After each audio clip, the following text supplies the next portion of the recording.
Bom, hoje a gente está começando aqui um papo de teatro um pouco diferente.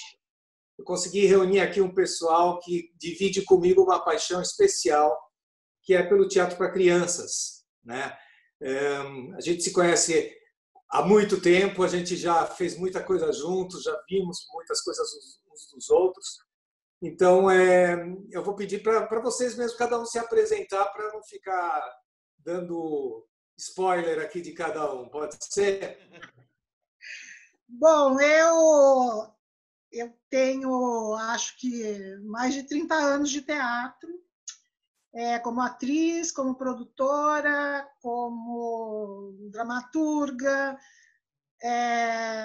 enfim, eu já fiz muita coisa em teatro e, nesses últimos anos, eu tive uma dedicação assim que eu considero que foi muito importante para o teatro infantil, teatro jovem também, que foi um prêmio, o Prêmio São Paulo, e que teve uma duração bem bacana, acho que favoreceu o crescimento das produções infanto-juvenis, e, enfim, eu fico muito feliz de ter conseguido construir esse prêmio, acompanhei o crescimento, o nascimento de vários produtores, vários espetáculos, vários atores, enfim, é isso.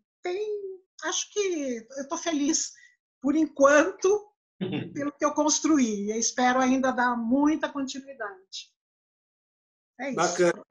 Para quem não sabe, o Prêmio São Paulo ele existiu durante muitos anos e ele foi mudando de nome, né? Porque quando começou era Prêmio Coca-Cola, depois passou a ser Pananco, né? Foi mudando o nome, Penza, tal, porque começou através da Coca-Cola, mas foi modificando as políticas, enfim, até teve que mudar para Prêmio São Paulo por uma questão de não podia ter o nome da empresa participando de um projeto que era com lei de incentivo, mas, no fundo, começou com uma iniciativa que a Luísa conseguiu o apoio da Coca-Cola muitos anos atrás, e esse prêmio existiu durante muitos anos e foi muito importante, incentivou muitas companhias, incentivou muitos teatros a se dedicar ao teatro infantil durante esses anos todos.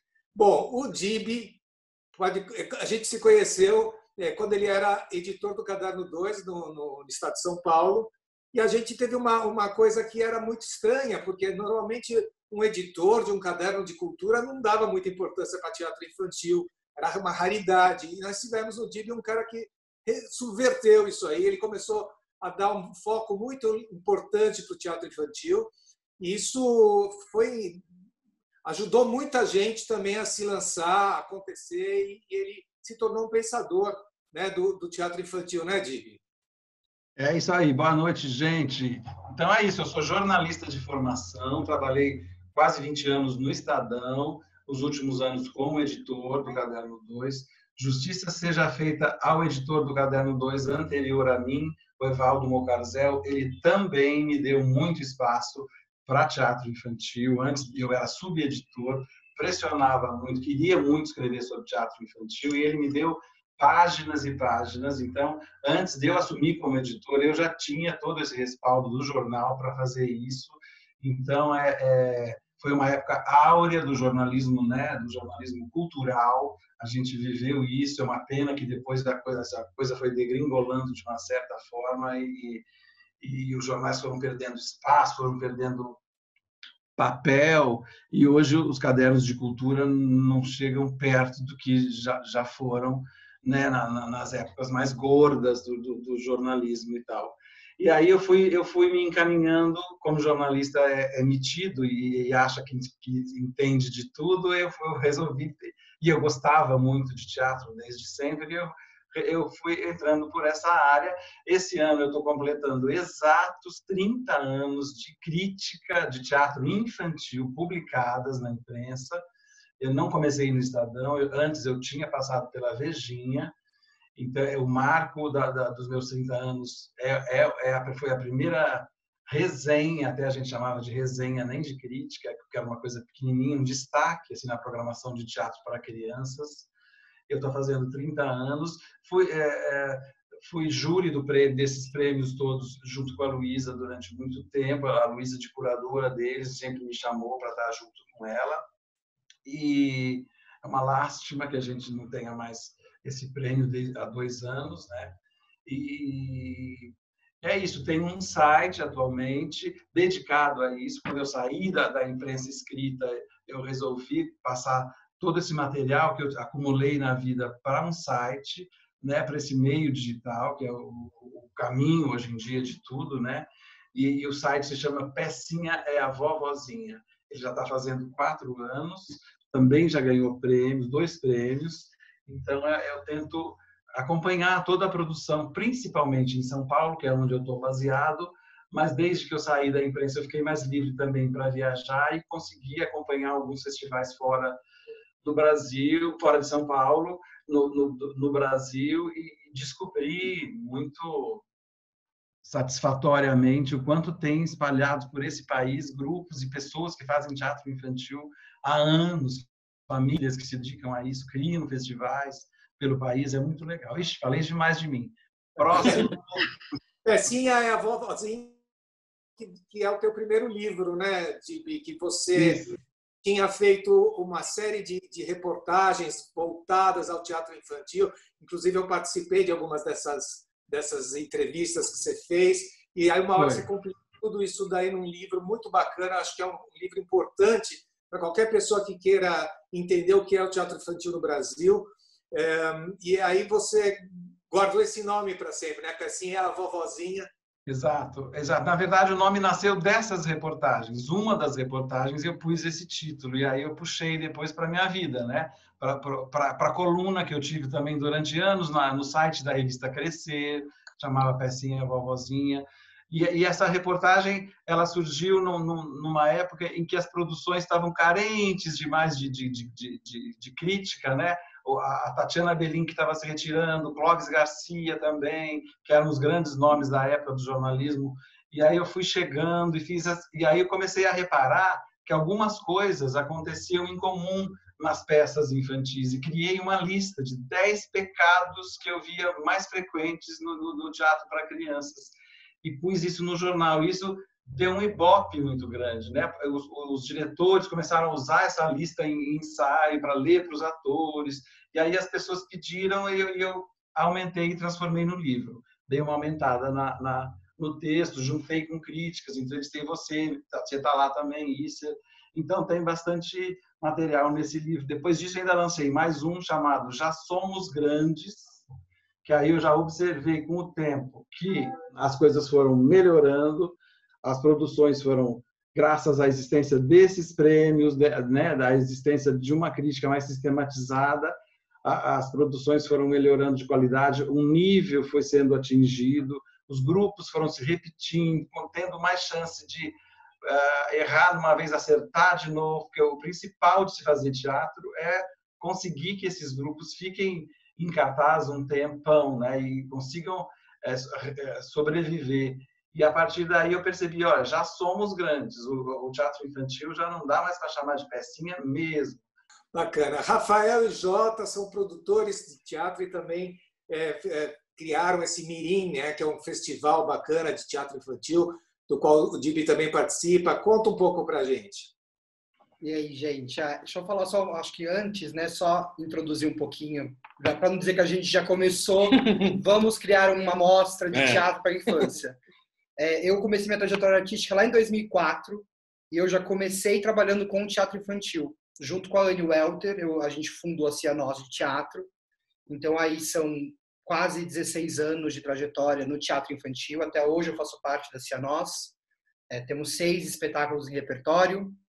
E daí eu conheci o Jota na Cianós. Oi, gente. Boa noite, eu sou o Jota. Eu também comecei a fazer teatro desde 2004, mais ou menos. E desde sempre com teatro infantil, sempre trabalhando com teatro infantil. E aí conheci a Cianós, onde eu desenvolvi trabalhos juntos, fiquei 7 anos lá. Agora eu não estou mais lá, saí ano passado para poder cuidar da produtora. E aí foi na Cianós que a gente se conheceu e fundou a Novicena Produções. E desde então a gente tem muito interesse em teatro infantil, continuou pesquisando. A gente produz 2 grupos agora, né, de teatro infantil, que um é de dança, que é o Lagartixa na Janela, da Ucha Xavier, e o outro é a Ciamar, então, que inclusive ganhou o Prêmio São Paulo na última edição que teve. E aí, dentro de toda essa conversa, dessa discussão e do nosso interesse, surgiu a Mirim, que é a Mostra Nacional de Teatro para Crianças Grandes e Pequenas. Desde o começo, na verdade, eu sempre comentei com o Jota que eu sentia uma carência, principalmente em São Paulo, de festival para criança. Porque a gente conhece o DIB, a Luísa conhece tantos festivais como a gente. Pelo Brasil, tem tantos festivais voltados para criança, e São Paulo não tinha nenhum. Que fizesse temporada, esse é o diferencial da Mirim pra gente. Quando a gente chamou o DIB para ser curador, a gente falou, DIB, a gente quer que os grupos venham para São Paulo, mas fiquem 1 mês fazendo o espetáculo. Porque normalmente os festivais que existem aqui em São Paulo, as pessoas vêm ou passam 15 dias e vão apresentando vários grupos. Às vezes acontece do grupo vir apresentar 1, 2 vezes. Acho que isso é um formato muito tradicional de festival, né? E a gente queria diversificar dessa forma, onde o público pudesse assistir. Eu gostei muito. Quando vai ter de novo? Semana que vem tem. Vou voltar, vou trazer tal pessoa. E criar essa rede mesmo, né? Desses grupos de fora de São Paulo estarem presentes também. E aí a gente convidou o DIB para ser curador da mostra. E aí ele que fez toda a curadoria para a gente da primeira edição. E esperamos que ela continue aí por muito tempo. O que nós todos temos em comum é uma paixão pelo teatro infantil. Quando eu comecei no teatro infantil, foi justamente uma coisa que eu vi, um leque, tinha muito pouca coisa de teatro infantil acontecendo, porque tinha já a estrutura de produção já proibia o teatro infantil de dar certo, porque todos os teatros tinham sempre um palco ocupado pela peça adulta, e o que sobrava na frente era o lugar para fazer infantil. Então, tinha limitação de luz, tinha limitação de cenário, tinha limitação de espaço.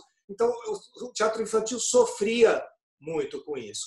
Mas algumas iniciativas que aconteceram nesses anos 90, eu acho que foram importantes para colocar em outro lugar o teatro infantil, né? Então, eu, quando fundei o Folha, a gente já tinha uma perspectiva de dar para o espaço infantil o mesmo espaço que a gente dava para o teatro adulto. O palco inteiro, com a luz, todo o material de luz disponível. Tal. E quando comecei isso, as pessoas falavam, mas como assim, você é louco? Quer dizer que se a Maria Pera vier para o teu teatro e quiser colocar um cenário fixo, não vai poder porque tem teatro infantil? Eu falei, porque a gente está num bairro de Higienópolis, que temos uma formação de público a fazer, crianças que vão ser os futuros consumidores de teatro, que a gente precisa dar um teatro de qualidade para eles e tal. Então, eu apostei nisso naquela época, e aí, junto comigo, outras pessoas também tomaram essa atitude. Então, o DIB lá no front da imprensa deu um foco importante para o teatro infantil. O prêmio da Luísa também deu um foco importante para o teatro infantil. Não era só o prêmio, tinha várias ações que aconteciam, né, Luísa, com festivais também, com mostras também. Eu acho que sempre cito uma iniciativa do Teatro Alfa também, que deu um espaço grande para o teatro infantil, até continua dando, assim que voltarmos à pandemia, acredito que eles vão estar focados de novo no teatro infantil. Existiu durante muitos anos o teatro imprensa, muito focado também num espaço para teatro infantil, para escolas, muito específico. Né? Existiu tudo isso, mas eu acho que mudou. Né? Eu acho que a partir daquela época começou a ter companhias de teatro que eram só focadas em teatro infantil. Né? Eu acho que muita gente começou a fazer o teatro assim, que antes não tinha. As pessoas eram atores de teatro infantil enquanto não conseguiam fazer teatro adulto. Né? Era um teatro menor. E isso mudou. Hoje nós temos grandes artistas de teatro infantil. Né? Sei lá, a Carla Candiotto é uma especialista em teatro infantil, faz coisas lindas em teatro infantil.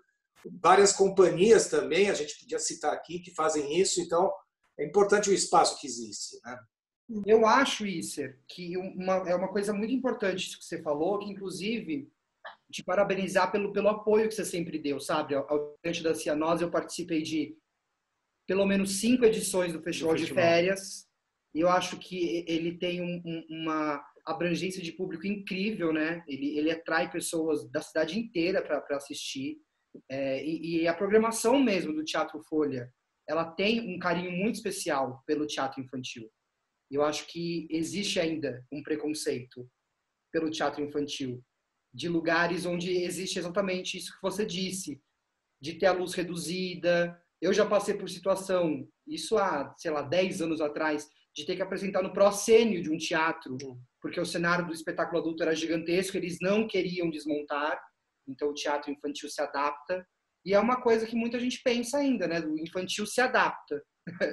É uma coisa que eu acho que o Dib também já passou por muito isso, né? De ficar sabendo de histórias. Que é isso, o infantil tem que se adaptar, o infantil é a segunda opção. Enfim, trabalhar com teatro infantil não é fácil.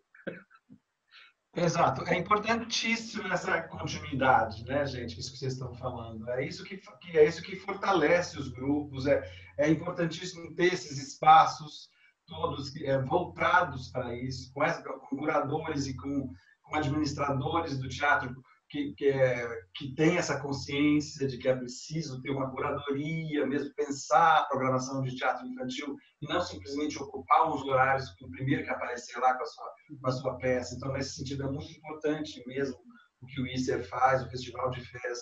Uma peça por dia durante as férias, né? As crianças estão em casa em São Paulo, elas têm uma peça por dia para ir durante uma semana inteira.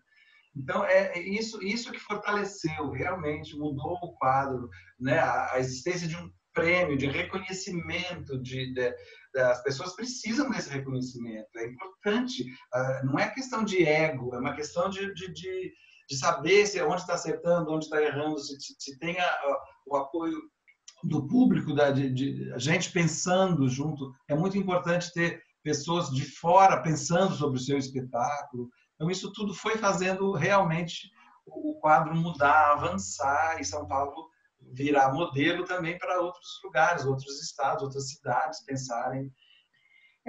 Quando eu iniciei o projeto, foi no começo dos anos 90, eram assim, pouquíssimos grupos, pouquíssimos. Agora, os que realmente tinham uma produção mais robusta, bem mais profissional, ainda era o Ilo, que veio do Rio de Janeiro, e o Vladimir Capella, né?